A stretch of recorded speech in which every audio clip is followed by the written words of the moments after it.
जो daily shampoo use कर रहे हैं उससे भी हमारे बालों को बड़े ज़्यादा नुकसानात का सामना और डॉक्टर साहब ने बता दिया। डॉक्टर साहब गांव के अंदर बाल जब भी गिरते हैं खवातीन के या बच्चों को जब भी बच्चे ये सर पे दही लगाने का रवाज होता है, अच्छा रवाज अंडे है। के साथ। अच्छा रवाज है, बहुत अच्छा रवाज है। दही के साथ अगर दही लगाई जाए, दही और अंडा प्रोटीन है, बहुत अच्छा रवाज है। बल्कि उसके साथ आप एक और चीज़ भी इंक्लूड कर सकते हैं, the richest source of vitamin C on this planet. लोग समझते हैं कि नींबू और ऑरेंज है, नहीं, आंवला है। मैं बल्कि ये मास्क बनाती भी होती हूँ, मेरा आंवला पाउडर भी है। आप 1 टीस्पून आंवला पाउडर लें, ठीक है, 1 टेबलस्पून आप इनमें से कोई भी ऑयल लें, आप दही लें, आप अंडा लें और आप हर 2 से 3 दिन बाद उसका मास्क बना के लगाएं। दही एंड अंडा इज प्रोटीन। हमारे बाल क्या है? वो प्रोटीन है, ये प्रोटीन के स्ट्रैंड्स हैं। विटामिन सी क्यों चाहिए इसके लिए? आपके पास हेयर में जो प्रोटीन है, कोलेजन और केराटिन, विटामिन सी ना हो तो वो बन ही नहीं सकता। आप डायरेक्ट विटामिन सी का रिचेस्ट सोर्स आंवला पाउडर आप उसमें डालें, आप उसको मिक्स करें और आप अपने बालों में उसका मास्क लगाएं। बल्कि आप इसमें मेथी दाना भी शामिल करें। ये हेयर फॉल और डैंड्रफ का साइड बाय साइड इलाज है। और एक और भी आपको मज़े की बात बता दूँ, शायद मैं आगे कभी नीम के पत्तों का भी कुछ निकाल दूँ। आप कोशिश करें कि हेयर फॉल और डैंड्रफ दोनों के लिए जब आप सर धोएं तो नीम के पत्तों का भिगोया हुआ पानी हो। बड़ा ही स्ट्रॉन्ग एंटीसेप्टिक है। बॉयल भी करते हैं, बॉयल भी वो बड़ा स्ट्रॉन्ग एंटीसेप्टिक है। गाँव की कुछ बातें बहुत ही अच्छी होती हैं। हाँ जी, बिल्कुल सही। अच्छा चले, बालों की बात हो रही है तो कलर करने से, डाइंग करने से भी बालों को बड़े नुकसान खराब हो जाते हैं, ठीक है। वो फिर सही हो सकते हैं? देखिए डिपेंड करते हैं, उसकी फ्रीक्वेंसी बहुत ज़्यादा ना हो। जैसे मैं साल में 2 बार डाई करा लेती हूँ। इतना जरूर ठीक है, इससे ज़्यादा ना कराएं।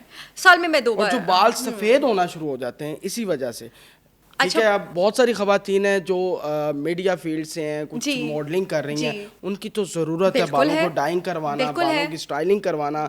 तो वो तो जेल भी इस्तेमाल हो रहा है, हेयर स्प्रे भी इस्तेमाल हो रहा है, फिर भी तो उनको अपने बालों की फिक्र है, वो क्या करें? मैं अपनी इन सारी बहनों को जो शोबिज़ इंडस्ट्री में ज़ाहिर है उनकी रोज़ी रोटी की रिक्वायरमेंट है, यही कहूँगी कि आप एक्सटेंशंस वगैरह लेके, अच्छी महंगी एक्सटेंशंस वगैरह लेके और उन्हीं पे स्टाइलिंग कराया करें अपने बालों पे। ये और अब तो बहुत सारी मॉडल्स इसको अडॉप्ट कर भी रही हैं। बहुत सारी हमारी काबिल एक्ट्रेसेस और एंकर्स जो हैं हमारी, इतनी काबिल वो सब इसको अडॉप्ट कर भी रही हैं कि अगर आपकी एक्सटेंशंस की स्टाइलिंग होती रहे, ठीक है, और आपके अपने बालों की स्टाइलिंग ना हो तो, और वो एक्सटेंशंस अच्छे वाली हो, एक ही बार अच्छी एक्सटेंशंस में इन्वेस्ट कर लें तो फिर नीचे बालों को तो कोई नुकसान नहीं होगा। क्योंकि ऐसा देखिए ज़हन ऐसी कोई केयर नहीं है कि अगर आप रोज़ अपने बालों के ऊपर आप हर महीने में डाई भी करवा रहे हैं, रूट्स भी करवा रहे हैं, आप रोज़ उनको ब्लो ड्राई भी कर रहे हैं, स्टाइलिंग भी कर रहे हैं, तो आप कैसे बचेंगे? शायद तो उसका रास्ता भी यही कि आप एक्सटेंशंस ले रहे हैं। ठीक है, तो मर्द क्या करें? अब मर्दों ने भी तो मीडिया फील्ड में एंकर्स मर्द भी एक्सटेंशन ले सकते हैं, आप भी ले सकते हैं। अब वो इतनी लंबी वाली एक्सटेंशन नहीं, छोटी एक्सटेंशंस भी मिल जाती हैं, मिलती हैं। चलें जी, वो यूज़ करें, यानी कि हेयर स्प्रे से नुकसान है। जी बिल्कुल है। अच्छा,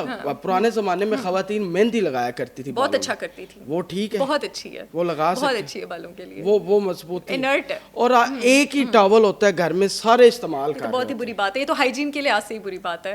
प्लीज अपने अपने टॉवल अलग रखें। उससे कुछ बालों को ऑफ कोर्स, अब ये तो एक it's like basic common sense thing. एक के जरासीम दूसरे में जाएंगे तो क्या ही होगा ना, ठीक है। फॉर एग्जांपल घर में एक को डैंड्रफ है, पूरे घर को डैंड्रफ हो जाएगा, यू नो, फॉर एग्जांपल।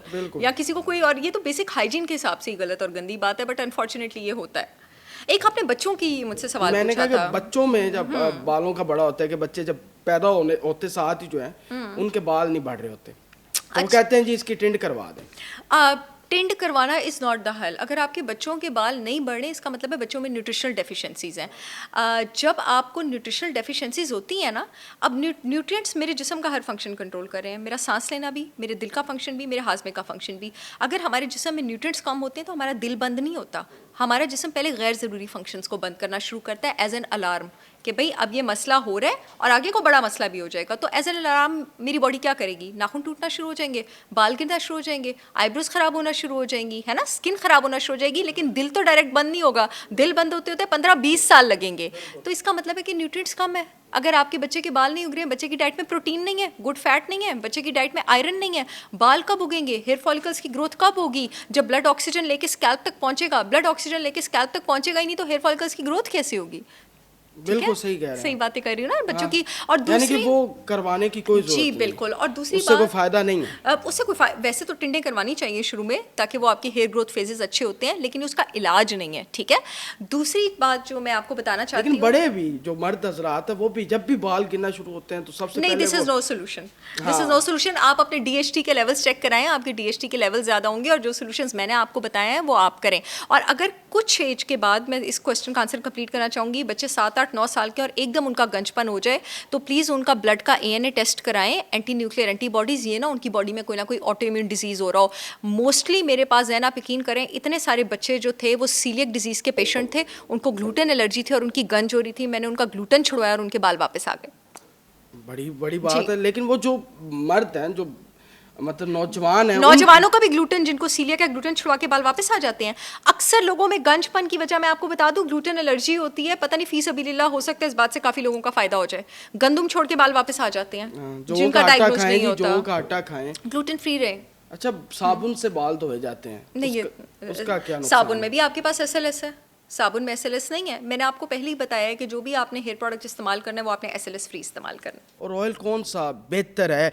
अब गांव के अंदर तो सरसों का तेल, ठीक है, वो ज्यादा अवेलेबल आपने होता बाल ग्रो करने हैं तो दुनिया की सबसे स्ट्रॉन्गेस्ट हर्ब बाल ग्रोथ के लिए रोजमेरी है, और हेयर फॉल रोकने के लिए सबसे स्ट्रॉन्गेस्ट अनियन जो है। घरों में सरसों का तेल और पड़ा हुआ है, अनियन, हर शैम्पू की बोतल में आपको सरसों का तेल मिलता है। यहाँ पे हम स्पेसिफिकली हेयर ग्रोथ की बात करें, सरसों का तेल बुरा नहीं है, वो लगाया जा सकता है, बिल्कुल लगाया जा सकता है, उसके अपने भी फवायद हैं, लेकिन वो होता है ना कि मैं किसी चीज़ को किसी खास मकसद के लिए इस्तेमाल करना चाह रही हूँ, तो उसके लिए मुझे क्या चाहिए? ग्रोथ के लिए आपको रोजमेरी चाहिए और हेयर फॉल के लिए आपको अनियन चाहिए, डैंड्रफ के लिए आपको टी ट्री चाहिए। तीनों ही वैसे मेरे पास मौजूद हैं, लेकिन सरसों के तेल के भी कोई नुकसानात नहीं है, फ़ायदा उससे भी होगा। उससे भी फायदा हाँ, होगा। अच्छा, बहुत सारी खवातीन हैं जिनको प्रेगनेंसी के बाद जो है वो हेयर फॉल का बड़ा इशू रहता है, तो वो उसका हल भी बता दें, वो क्या करें? जी, ये बहुत अच्छा वो क्वेश्चन फॉलिक है। एसिड की गोलियां जो ज़्यादा करते हैं। नहीं, ये बहुत अच्छा क्वेश्चन है। इसकी वही रीज़न है जो रीज़न आपके पास पोस्टपार्टम डिप्रेशन होने की है। एक्चुअली पूरी प्रेगनेंसी में आपके पास एस्ट्रोजन लेवल अच्छा होता है, ठीक है, जो फीमेल हार्मोन लेवल है। जैसे ही औरत बच्चा डिलीवर करती है एकदम उसका बड़ा स्ट्रॉन्ग एस्ट्रोजन ड्रॉप होता है। जब एस्ट्रोजन ड्रॉप होता है, इससे मेजॉरिटी ऑफ खवातीन पोस्टपार्टम डिप्रेशन में भी चल जाती हैं, जिसको ससुराल वाले एवं कह रहे होते हैं कि एवं मचला लांदी पई है, कुछ नहीं होया। नहीं, वो बेचारी को हुआ होता है, उसको डिप्रेशन हुई होती है, उसका एस्ट्रोजन नीचे गया होता है, और दूसरा बाल भी इसी वजह से गिरते हैं। उस टाइम आपने क्या करना है? उस टाइम आपने औरत का एस्ट्रोजन ऊपर लेके जाना है। औरत का एस्ट्रोजन आप किस तरह ऊपर लेके जा सकते हैं? मैंने अपने एक प्रोडक्ट हार्मोलेंस का भी जिक्र किया था, उसका आप डेली बेसिस पे डाइट में इंक्लूड करें। उसमें शतावरी अश्वगंधा, महीने के अंदर आपका एस्ट्रोजन ऊपर जाना शुरू हो जाएगा, आपके बाल वापस होना शुरू हो जाएंगे। उसके साथ साथ आपके मेरे दोनों ऑयल्स जो हैं, अनियन और रोजमेरी, इसका इस्तेमाल कर सकते हैं। इसकी रीज़न आपके पास ये होती है, बहुत सारी ऐसी लड़कियों का जो है जैन पीरियड्स जैसी हूँ उस वक्त भी बाल गिरना शुरू हो जाते हैं। उसकी भी यही वजह है, क्योंकि औरत का एस्ट्रोजन महीने में सबसे नीचे उस वक्त होता है एंड जिस दिन उसको पीरियड्स होते हैं। इससे बहुत सारी खवातीन को उन दिनों में दाने भी बहुत निकले होते हैं और बाल भी आपके पास गिर रहे होते हैं।